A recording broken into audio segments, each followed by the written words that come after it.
It's 5:30 in the morning.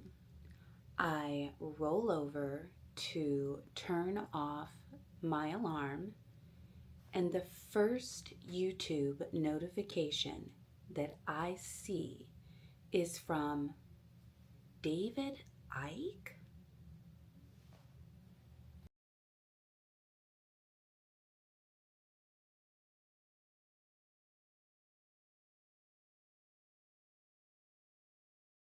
So I got the YouTube notification this morning and I almost had to do a double take. For those of you that don't know, David Icke is the content creator that was not only banned from YouTube in 2020, but he was also banned from pretty much every other social media platform as well. It's interesting because not only is David Icke popping up in my notifications in 2025, but additionally, I noticed that Sneeko has been posting again. A call for an uprising. His channel was reinstated 2-3 weeks ago. Net's Most Wanted. His channel just all of a sudden popped up again a week ago.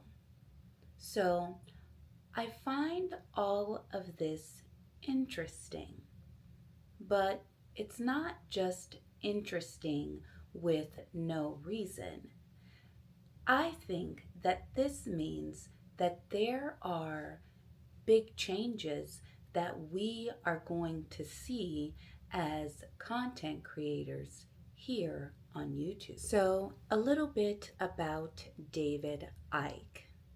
David Icke is a British author and speaker that was banned over the free speech debate and medical misinformation during the pandemic times. Now he's appearing again on his original YouTube channel with about 1,000 of his original videos. And he came back with pretty much his entire subscriber base. He has about 876,000 subscribers, so he's well on his way to 1 million subscribers. But I know you're wondering, what does this mean for, well, me as a content creator, or possibly you as a YouTube content consumer? So here's what most may have missed. On October 9th of this year, YouTube rolled out something that they called the Second Chance program. And this wasn't something that was like broadly announced. It was a silent rollout. And what this meant to the YouTube community was that channels like A Call for an Uprising or David Icke that had been previously banned from YouTube were given a second chance as long as they could or can play by YouTube's current rulebook. Now, that doesn't mean that everybody got their channels back, because Alex Jones still hasn't gotten his back, but who knows? The big meaning of all of this is that it means that YouTube is really, well, at least to me, I don't know if it's for everybody, but to me, it means that YouTube is really pushing the limits on the changes that they have made on the platform. And well, the way that they're doing that is by bringing back a lot of those older, larger, more controversial content creators.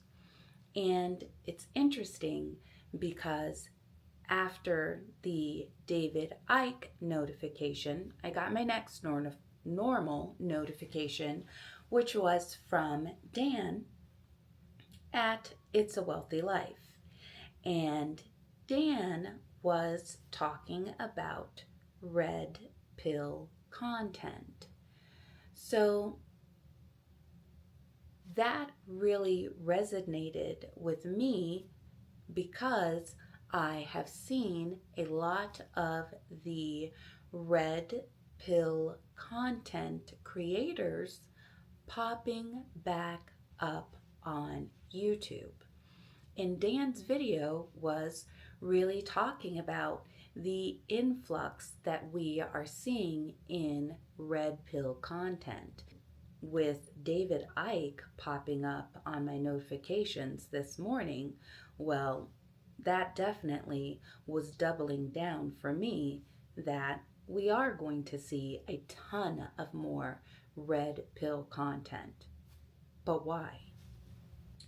First, political pressure.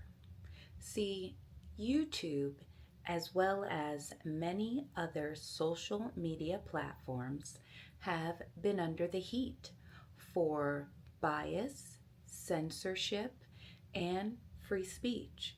So them giving those controversial content creators a voice kind of helps them out as we enter into the next election year. Second, competition. X, Rumble, Kickstart, well, those platforms are picking up the most controversial content creators, and they are racking up millions of views. And YouTube can't afford and doesn't want to lose or miss out on those views. Third, you guys know what it is. It's that dollar bill, y'all. Show me the money. Advertisers do generally like clean, streamlined content. But at the end of the day, what they want are eyeballs. So YouTube reinstating those content creators is going to allow for them to reestablish their own personal catalog of watch time hours. As viewers and content creators, what does that mean for us? Let's see. Number one, I think that we might start seeing a whole lot more voices and content creators that we have not seen in a very, very long time. Number two, if you're a content creator that has ever had your content flagged, this might be a little bit of an opportunity or an open door for you to try to reestablish your channel and get the ball moving in your direction as well.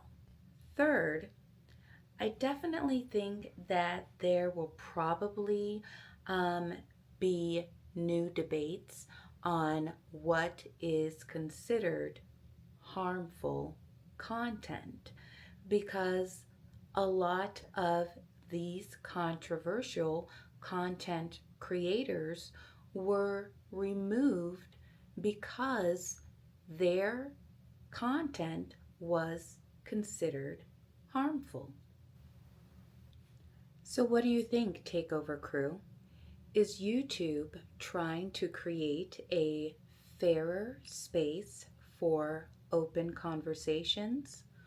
Or are they just opening Pandora's box? I would love to hear your thoughts on this topic, so please drop a comment below. And if you're new here, my name is Tiff. This is my take. Be blessed, have a blessed day, and most importantly, do what you can to bless someone else's day.